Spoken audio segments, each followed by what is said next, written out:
唐風街道に入った途端に28度ですね。一気に2度下がりました。いやー涼しい涼しい。これは快適だ。はい、今日はですねここ曲がりますね。で赤城に登るんですけれども、普段の、南面道路と言われている前橋赤城線かな、そこはね結構っていうかメインの道路なんで混むんですよ。でこっちから登るルートはサンダーボルトラインと言われてて、すごい険しいところなんですね。でその前にちょっと赤城神社寄ってみようかなと思ってます。赤城神社もねいいところなんですよ。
ここはねあんまり車で登る人はいないと思うんですよね。それほど険しいというか狭いところがね一部ありますので、なんでサンダーボルトラインという名前になったのかっていうのは、後で調べてテロップでねご紹介しますね。この狭さですよ。ほらほらほらほら、気をつけましょう。結構険しいというか厳しいですねここ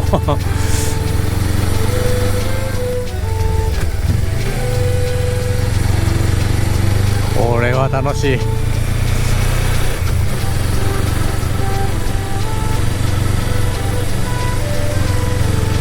こういう道が好きな変態ですから、変態の言うことなんであまり真に受けないでくださいね。動画で声を出して喋るかどうかをちょっと考えててですね、一部おっさんの声は聞きたくないっていう趣旨のご意見もいただいてたので、ああなるほどそうかもしれないねと思って、この間の動画は一切喋んなかったんですよ。そしたらなんと嬉しいことにそれだとね面白くないっていう意見が結構いただきまして、これは嬉しいなということで、めちゃくちゃ喋ることにしてみましたすみません、うるさかったらごめんなさい。でね喋んないようにしてて、動画の中でも喋らないで運転してたんですけど、もうね眠くなっちゃうんですよ喋んないと。なので喋ることにしました。これは小沼の駐車場ですね。ちょっとここで休憩しましょう。小沼にやってきました。こちらは駐車場から、小沼の湖畔に降りれる、遊歩道がありますので、そこをのんびり降りていくことにしました。で登山者の方たちが熊鈴をつけていたので、私もちょうど持ってましたので熊鈴をつけて歩いています。でね、気温は、20度ぐらいでしたがね、非常に涼しくて、冷たい風が、心地よかったですね。で熊笹の小道を、どんどん降りていくと、だいたい5分ぐらい歩くと、湖畔に出ます。で小沼なんですけれども、ちょっと今年は例年になく水が少なくて、ご覧のように広大な砂浜ができていました。私もこんなの見たの初めてです。で地元の人も言ってましたけど、こんだけ水が少ないのは珍しいねということでした。はい、ですのでね、ここに椅子でも置いて、のんびり座ってるだけでも気持ちいいだろうなという思いがしました。珍しい光景です。はい、じゃあ以上小沼でしたね。小沼はね、予想以上に水が少なかったですね。いやー涼しい。ちょっとね歩いたら汗ばんだんで、この風が気持ちいいですね。鳥居峠行ってみるか。ちょっと鳥居峠行ってみますね。すぐなので。下はいいけど何にも見えないだろうな。鳥居峠にやってきました。ここから見る眺めは素晴らしいんですよ。手前に見える沼が岳満淵で、その奥が大沼ですね。季節ごとにね素晴らしい光景になります。そして反対側にも見下ろせる場所があります。残念ながらこの日は見えなかったんですが、こちらはね雲海が素晴らしいんですよ。で夜になると夜景も素晴らしいという場所ですので、条件が合えば、イメージとしてはこんな感じですね。雲海が広かったり夜景が広かったりというような光景が見れる素晴らしい場所です。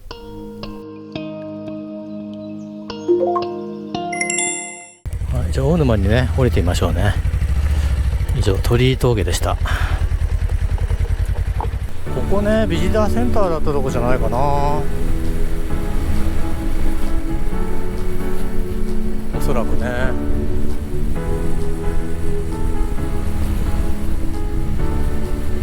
そうだよね。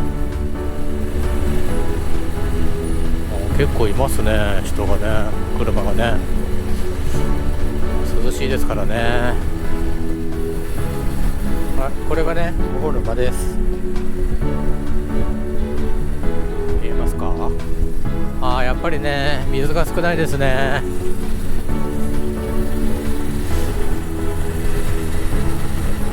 じゃあちょっとのんびりね一周してみましょう。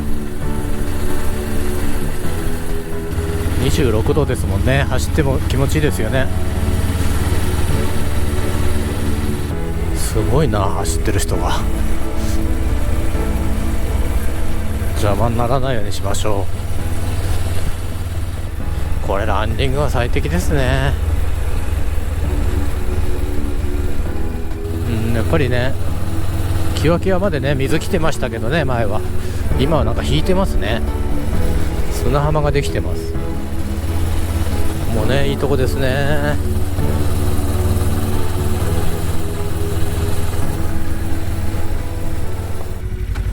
ちょっと見ますか。車も来ないし。よいしょ。大沼見えますかね。だいぶ水が引いてますね。ここにね駐車場に置いて涼むのいいですね。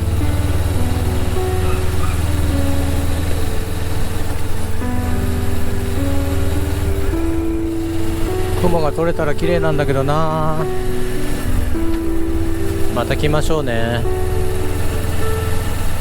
今ねちょうど9時ですね。お腹空いたな。お店はやってないっすねまだね。綺麗。素晴らしい。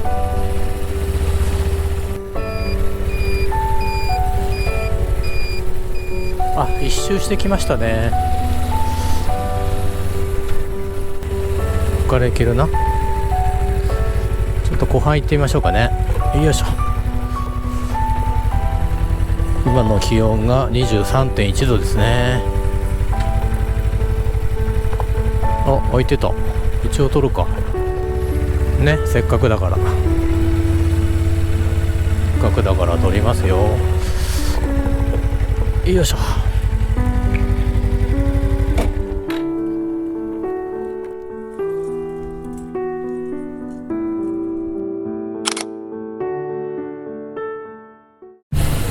はい、じゃあ気温が 22.2 度の赤城を降りることにします。赤城山に登るには3つのルートがあります。一つが前橋赤城線、そしてこちらが、北面道路と言われているところです。もともとね、有料道路だったんですよ。なので道路も綺麗ですし、とても走りやすいですね。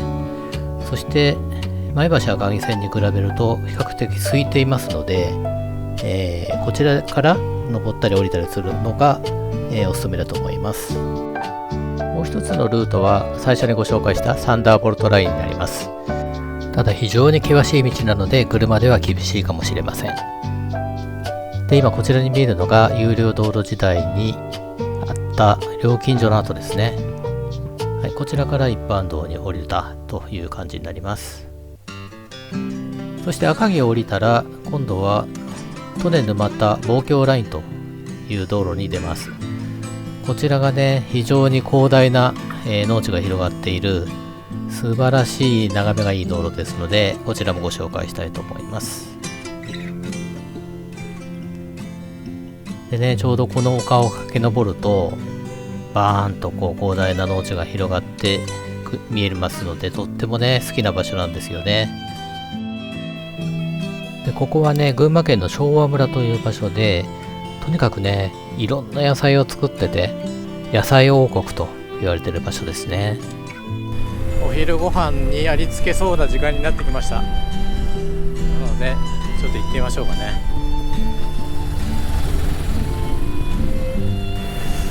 で、この辺は一面こんにゃく畑ですね。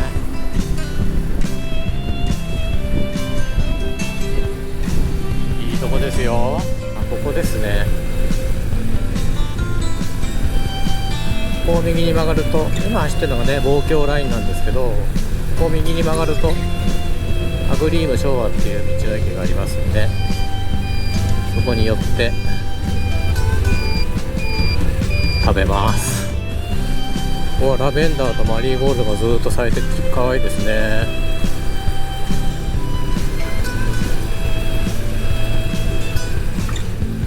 でね、気温が 31.6 度、まあそんなもんでしょうね。ここから入っちゃうか。まあいい、入っちゃえ。よいしょ。結構混んでますよ。はい、到着。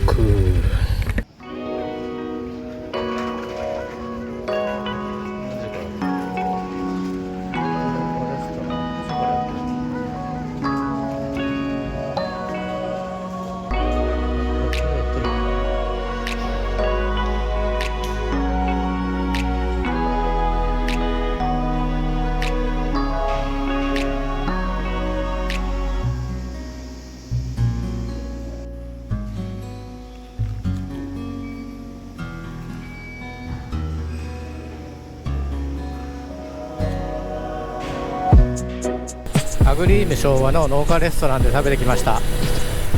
で、お目当てだった日替わりランチはまだちょっと時間が早くて冷やし中華にしてみました。日替わりもそうなんですけど、野菜がとにかく美味しいんですよ。ご覧の通りこのね広大な農地なので全てがね新鮮なんですよ。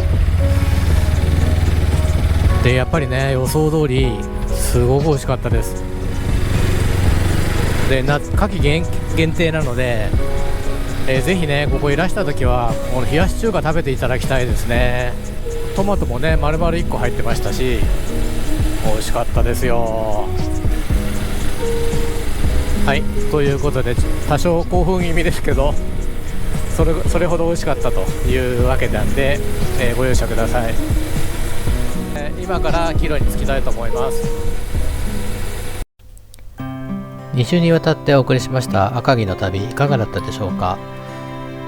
とってもね、素敵な場所だったっていうことがお分かりいただけたかなと思ってます。